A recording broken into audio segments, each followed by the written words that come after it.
বন্ধুরা, কেকেআর বনাম Lucknow super giants ম্যাচের আগে একটা দারুণ পিচ আপডেট সামনে এসেছে। এই ম্যাচে ঠিক কেমন পিচ দেখা যাবে আর কার জন্য পিচটা বেশ সুবিধাজনক হবে সবকিছুই জানবো আজকের ভিডিওতে। তবে তার আগে তুমি যদি সত্যিকার একজন কেকেআর এর ফ্যান হয়ে থাকো তাহলে অবশ্যই ভিডিওটি লাইক করে দাও এবং কমেন্টে লিখে দাও আমি কেকেআর করবো লড়বো জিতবো রে।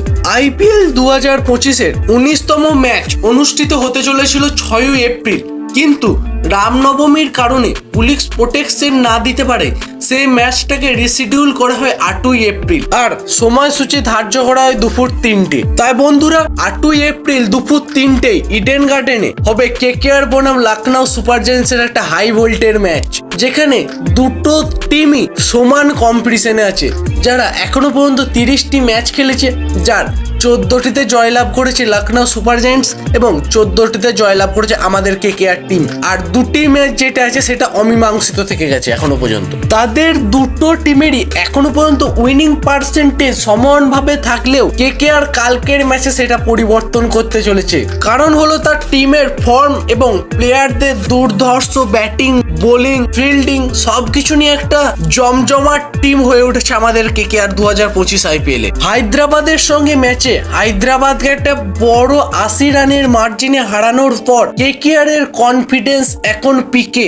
আর তারা যেহেতু জিতার ফ্লোতে ফিরে এসেছে, তাই তারা চাইবে কালকের ম্যাচে লখনৌ সুপার জায়ান্টসকে হারিয়েও নিজেদের এই ম্যাচের জেতার যে সিলসিলা সেটা বরকরার রাখ। হায়দ্রাবাদের সাথে ম্যাচে কেকেআর একটা ব্যালেন্সড পিচ পেয়েছিল, যেখানে স্পিনাররা যেমন সাহায্য পেয়েছিল ঠিক ব্যাটসম্যানরাও রান তুলতে পেরেছিল অনেকটা করে। তাই ওই পিচে আবার কেকেআর চাইছেন পরের ম্যাচের জন্য, কারণ আজিঙ্ক্য রাহানে চাইছেন লখনৌ সুপার জায়ান্টসের সাথে ম্যাচে আমাদের টিম কেকেআর এর ব্যাটিং বোলিং লাইন আপকে আবার জ্বলিয়ে তুলতে এবং মাঠের মধ্যে ঝড় তুলে দিতে রানের, যাতে সেই রানের ঝড়ে উড়ে দুর্মুষ হয়ে যায় লখনৌ সুপার জায়ান্টসের টিম। তাই আগের ম্যাচের মতো পিচ পাওয়ার জন্য পিচটাকে ফ্ল্যাট করা হচ্ছে এবং আরো শুকনো হচ্ছে। আর এটা খবরও আসছে যে প্র্যাকটিস চলার সময় কোচ চন্দ্রকান্ত পণ্ডিত ফোনে ছিলেন এবং তার কিছুক্ষণের মধ্যেই ইডেনের পিচ কিউরেটর সুজন মুখোপাধ্যায় ইডেনের ফিল্ডে আসেন এবং তারা এসে কিছু আলোচনা হয়।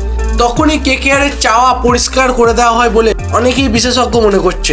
পরের ম্যাচের পিচ সম্পর্কে কি ডিমান্ড সেটা জানান চন্দ্রকান্ত পণ্ডিত। আর এছাড়াও যেহেতু ম্যাচটা দুপুরের দিকে অনুষ্ঠিত হতে চলেছে, তাই এখানে ডিউ ফ্যাক্টর কোনো রোলই প্লে করবে না। শুকনো পিচে স্পিনাররা ভালো সাহায্য পেতে পারে, যেখানে জ্বলে উঠবে বরুণ চক্রবর্তী, মোয়েন আলী, সুনীল নারায়ণ। এরা জ্বলে ওঠাটা কেকেআর এর জন্য অনেকটাই বড় সুবিধা করে দেবে। আর অন্যদিকে লখনৌ সুপার জায়ান্টসের দল হয়তো আবার সবুজ মেরুন জার্সি পরে খেলবে, যেখানে মোহনবাগানের ফ্যানেদের কানেক্ট করার জন্য আগের মতো সেই ট্রেন্ড এবারও তারা চালাবে। তাদের যে এই মোহনবাগানের সঙ্গে কানেক্ট করার চেষ্টা, তার দ্বারা এই ম্যাচটা শুধু দুটি দলের মধ্যে খেলা হবে, বড় একটা পিচ, এটা কৌশল এবং ফ্যানেদের ইমোশন মিশ্রিত একটা ম্যাচ হতে চলেছে কালকের ম্যাচ, যেখানে কেকেআর এর জন্য একটা বড় সুযোগ নিজেদের মাঠে জয়ের রাস্তায় আরো অনেকটা এগিয়ে যাও এবং পয়েন্টস তালিকায় নিজেদেরকে আরেক ধাপ তুলে নাও। তাহলে বন্ধুরা, তোমাদের কি মনে হয় কালকের ম্যাচে কোন টিম জয়লাভ করতে চলেছে সেটা অবশ্যই আমাকে কমেন্টে জানাও। ভিডিওটি ভালো লেগে থাকলে লাইক করো এবং চ্যানেলে নতুন হয়ে থাকলে চ্যানেলটি অবশ্যই সাবস্ক্রাইব করে ডেসক্রিপশন বক্সে থাকা লিঙ্কে ক্লিক করে আমাদের টেলিগ্রাম চ্যানেলে জয়েন হয়ে যাও, যেখানে কেকেআর রিলেটেড সমস্ত আপডেট সবার প্রথমে দেওয়া হয়। আর তুমি যদি একজন কেকেআর এর ডাই হার্ট ফ্যান হয়ে থাকো তাহলে ভিডিওটি অবশ্যই তোমার মতো একজন কেকেআর এর ডাই হার্ট ফ্যানের কাছে শেয়ার করে দেবে, যাতে তুমি যেভাবে কেকেআর রিলেটেড সমস্ত আপডেট সবার আগে পাচ্ছ, সেও যেন কেকেআর রিলেটেড সমস্ত আপডেট সবার আগে পায়। তাহলে আজকে এই পর্যন্ত থাক বন্ধুরা, দেখা হচ্ছে পরের ভিডিওতে। জয় হিন্দ, জয় ভারত।